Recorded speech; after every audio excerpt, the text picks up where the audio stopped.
تحریک آزادی کشمیر کو دبانے کے لیے بھارت نے 10 لاکھ سے زائد سیکیورٹی فورسز تعینات کر رکھی ہیں، مگر کشمیر کی عوامی تحریک کو دبانے میں بھارت کی یہ درندہ صفت فورسز کامیاب نہیں ہو سکیں، جس کی بنیادی وجہ کشمیریوں کا جذبہ آزادی اور شوق شہادت ہے۔ کشمیری قوم کسی بھی صورت میں بھارت کا جبری تسلط قبول کرنے کے لیے تیار نہیں ہیں۔ بھارتی مظالم انہیں حق خود ارادیت کا مطالبہ کرنے سے دستبردار نہ کر سکے ہیں اور نہ ہی کر سکتے ہیں، کیونکہ کشمیر کی یہ بہادر قوم زندگی کی پرواہ کیے بغیر بھارتی ظالم اور جابر افواج کے خلاف نبرد آزما ہے، اور یہ عزم کیے ہوئے ہے کہ قابض بھارت سے ہر حال میں خطہ کشمیر کو آزاد کروانا ہے۔ کشمیریوں کا کہنا ہے کہ وہ بھارت کے ساتھ کسی بھی صورت نہیں رہ سکتے۔ ہمیں عراق پہلی نہ منظور تھا اور نہ اب منظور ہے، اور آئین ہند ہمیں کبھی منظور نہیں تھا اور نہ ہوگا۔ اسی لیے اتنی عوام آج سڑکوں پہ اس لیے اتنے احتجاج کر رہے ہیں، بھرپور انداز میں بچے عورتیں جتنے بھی یہاں کے کشمیری لوگ ہیں وہ سب باہر نکلے ہیں۔ ہم آزادی چاہتے ہیں، بھارتی تسلط سے، اس سامراج سے ہم آزادی چاہتے ہیں۔ کالے قوانین کی آڑ میں کشمیریوں کے حق خود ارادیت کو دبانے میں بھارتی ظلم و ستم اور جبر و استبداد ناکام ہو چکا ہے، بلکہ یوں کہیے کہ ظالم بھارتی افواج بہادر کشمیریوں کی قتل و غارت گری کرتے ہوئے تھک چکے ہیں، اور کئی بھارتی سپاہی نفسیاتی مرض میں مبتلا ہو چکے ہیں۔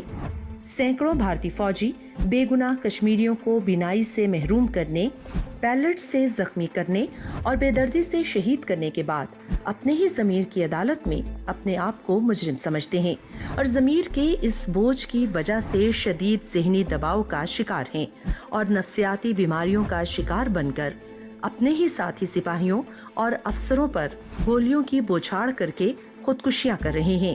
کی بڑی خبر جموں کشمیر کے گاندربل کیمپ سے آ رہی ہے، جہاں سینا کے ایک جوان نے اپنے 5 ساتھی جوانوں کی گولی مار کر ہتیا کر دی ہے۔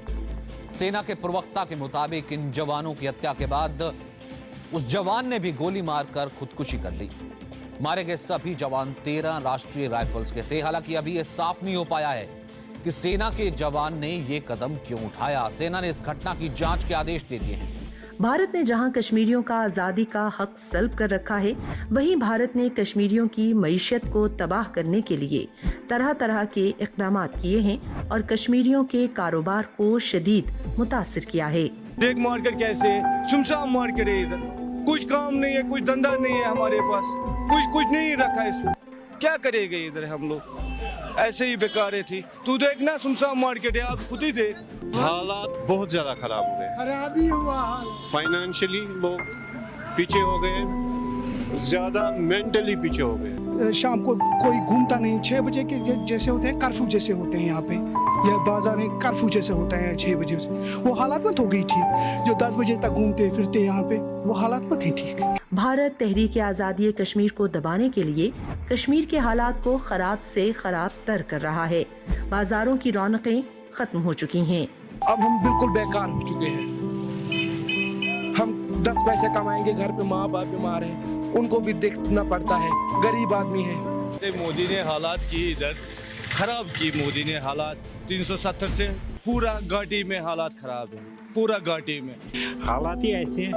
کوئی بولتا ہے تو شام کو پتہ نہیں وہ اٹھا کے لے جاتے ہیں یہاں، بس چل رہا ہے، ٹھیک ہے، اللہ مالک۔ بھارت کو یہ حقیقت تسلیم کرنی چاہیے کہ طاقت کے بلبوتے پر کسی بھی قوم کو دبانا ناممکن ہے۔ کشمیری جو بھارتی گولیوں کے سامنے سینہ تان کے کھڑے رہتے ہیں، اس بہادر قوم کو دبانا کسی کے بس میں نہیں ہے۔ جو قوم شہادت کو زندگی پر ترجیح دیتی ہو، اس قوم کو کیسے غلام رکھا جا سکتا ہے؟ یہاں تو ایک شہید کی جگہ لینے کے لیے کئی کشمیری اس کے مشن کو آگے بڑھانے کے لیے ہمہ وقت تیار رہتے ہیں۔ ویسے بھی کشمیر کی اس تحریک کی کمان اب نوجوانوں نے سنبھال لی ہے۔ ان بہادر نوجوانوں کو حق خود ارادیت کے حصول سے روکنا کسی کے بس کی بات نہیں۔